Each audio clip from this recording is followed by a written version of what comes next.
Hi friends, welcome back to our channel. ఇప్పుడు veg biryani లేదా పులావ్ ఈ విధంగా చేయండి, చాలా టేస్టీగా ఉంటుందండి. ముందుగా ఒక ఆనియన్ తీసుకొని 6 పచ్చిమిర్చి తీసుకొని ఒక క్యారెట్ తీసుకుంటున్నాను చూడండి. సన్నగా ఇలా కట్ చేసి పెట్టుకోవాలండి పొడుగా. ఈ గ్లాసు ఒక గ్లాసు నార్మల్ రైస్, ఒక గ్లాసు బాస్మతి రైస్ తీసుకొని 1 గంట ముందు నానబెట్టుకున్నాను చూడండి. 3-4 సార్లు క్లీన్గా కడిగి పెట్టుకోవాలండి 1 గంట ముందు. ఇప్పుడు 1.5 స్పూను ఆయిల్ వేసుకోవాలండి, తగినంత వేసుకోండి మీరు. 1 స్పూను జీలకర్ర వేసుకొని ఆయిల్ హీట్ అయ్యాక వేసుకోవాలండి జీలకర్ర. ఇలా చిటపట అన్నప్పుడు ఇంతకుముందు కట్ చేసి పెట్టుకున్నటువంటి ఆనియను, పచ్చిమిర్చి, క్యారెట్ మొత్తం వేసుకొని ఒకసారి కలుపుకోవాలండి.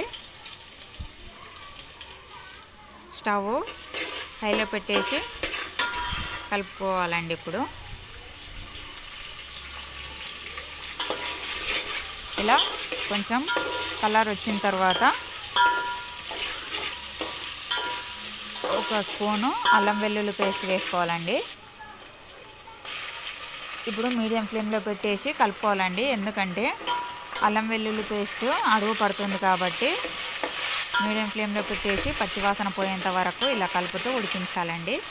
ఇప్పుడు 2 స్పూన్లు నైస్ ఉప్పు వేస్తున్నాను చూడండి. తగినంత వేసుకోండి, లేదంటే తక్కువ వేసుకుంటే కూడా తర్వాత చెక్ చేసుకొని మళ్ళీ వేసుకోవచ్చండి. ఇప్పుడు ఇంత పుదీనా అయితే సరిపోతుందండి. కొంచెము ఇలా వేసుకొని పుదీనా వేసుకొని ఒకసారి కలుపుకోవాలండి. ఇప్పుడు బిర్యానీ లేదా పులావ్ మసాలా రెండింటికి ఏ దానికైనా వస్తుందండి ఈ పౌడరు.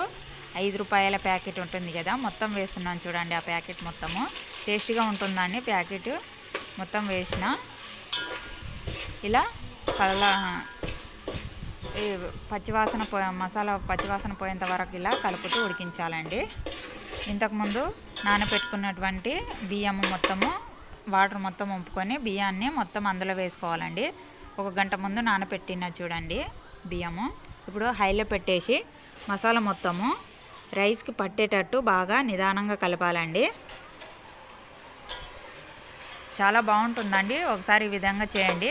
వెజిటేబుల్ రైస్కి అయితే మిగతా కూరగాయలు కూడా వేసుకోవచ్చండి. బీన్స్, బఠానీ, ఆలుగడ్డ, ఇంకా మీకు కావాల్సినటువంటి కాయగూరలు వేసుకోండి. నేను నాన్ వెజ్లోకి చేస్తున్నా కాబట్టి వెజిటేబుల్ అనేది ఎక్కువగా వేయలేదు. మీరు వెజిటేబుల్ రైస్ చేసుకోవాలి అనుకుంటే మిగతా కూరగాయలు కూడా వేసుకోండి.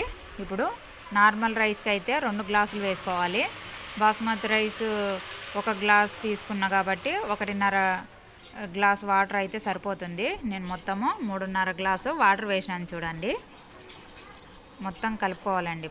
ఇప్పుడు సాల్ట్, ఉప్పు అయ్యిందో లేదో ఒకసారి చెక్ చేసుకొని తక్కువ వస్తే వేసుకోవాలండి, సరిపోతే పర్వాలేదు. సరిపోయిందండి. ఇప్పుడు మూత పెట్టేసి స్టవ్ హైలో పెట్టేసి ఒక 10 నిమిషాలు ఉడికించుకుందామండి. చూడండి, 10 నిమిషాల తర్వాత ఈ విధంగా అయింది రైస్. ఇంకా కొంచెం నీళ్ళు ఉన్నాయి చూడండి. ఒకసారి కలుపుకొని స్టవ్ లో ఫ్లేమ్లో పెట్టేసి మూత పెట్టేద్దామండి. ఇప్పుడు ఒక 5 నిమిషాలు, ఎందుకంటే వాటర్ మొత్తము దగ్గరికి మొత్తం రైస్ పట్టాలి కాబట్టి లో ఫ్లేమ్లో పెట్టేసి, కింద అడుగు మాడిపోతుందని లో ఫ్లేమ్లో పెట్టినాయి చూడండి. వాటర్ ఏం లేవు, తక్కువనే ఉన్నాయి కాబట్టి. ఇప్పుడు 5 నిమిషాల తర్వాత మూత తీసి ఇలా చూసుకోవాలండి. చూడండి పర్ఫెక్ట్గా ఉడికింది రైస్ అనేది. ఇప్పుడు స్టవ్ ఆఫ్ చేసేసి కిందికి తీసుకోవడమేనండి. ఈ విధంగా చేయండి, చాలా బాగుంటుందండి పులావు లేదా వెజిటేబుల్ రైస్. ఈ నార్మల్ బియ్యంకి అయితే 2 గ్లాసులు వేసుకోవాలి 1 గ్లాసు బియ్యంకి. బాస్మతి రైస్ తీసుకుంటే 1 గ్లాసు రైస్కి 1.5 గ్లాసు నీళ్ళు వేసుకుంటే సరిపోతుందండి. నేను normal glass rice 1 glass basmati rice తీసుకున్నా కాబట్టి 3.5 గ్లాసు వాటర్ వేసిన. చూడండి పర్ఫెక్ట్గా పొడిగా అయింది రైస్ అనేది. చాలా బాగుంటుందండి. ఏదైనా కానీ గుత్తి వంకాయ లేక ఫ్రై చేసినటువంటి కర్రీస్లోకి, నాన్ వెజ్లోకి చాలా బాగుంటుందండి. వీడియో నచ్చినట్లయితే లైక్, షేర్ అండ్ సబ్స్క్రైబ్ చేయండి. వీడియో లాస్ట్ వరకు చూసినందుకు థ్యాంక్స్ అండి. ఇలాంటి వీడియోతో మరొక వీడియోలో కలుద్దాం.